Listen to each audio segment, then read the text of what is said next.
রক্ষা কালী পুজোর দিনটা শুরু হলো সকাল সকাল এইসব রান্নাবান্না দিয়ে আর সবজিপত্র কাটা দিয়ে। আর এই সব করতে করতে শুরু হলো আমার আসল টাস্ক, মেয়েকে খাওয়ানো।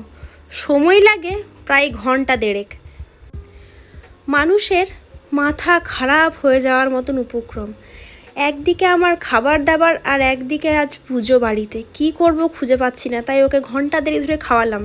খাওয়ানো দাওয়ানো করার পর ফাইনালি তাকে কোনো রকম রেডি করতে পেরেছি। রেডি আর কি করব, এই যেখানে এসো সে বদমাশি করতে শুরু করে দিয়েছে।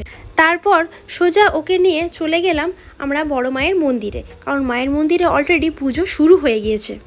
মন্দিরের ভেতর গিয়ে দেখলাম সবাই অলরেডি বসে গেছে পুজো দেখার জন্য, তাই আমিও পাশে একটু জায়গা করে বসে পড়লাম মায়ের পুজো দেখতে।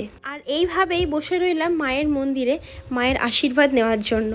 আর এই করতে করতে অনেকক্ষণ টাইম হয়ে যাওয়ার জন্য আদিরা একটু খিটখিট করছিল, তাই ভাবলাম যে ঠিক আছে চলো, অনেকক্ষণ তো মায়ের মন্দিরে বসে রইলাম, তা এবারে মনে মনে আমাদের বাড়ি যাওয়া যাক। আর যেতে যেতে রাস্তায় দেখা হলো প্রীতির সাথে। প্রীতিকে দেখে তো নাছোড়বান্দা আমার আদিরা, তাই প্রীতিকে নিয়েই সোজা চলে গেলাম বাড়ি। তোমাদের সাথে দেখা হবে আবার কোনো একটা নতুন ব্লগ নিয়ে। আজকে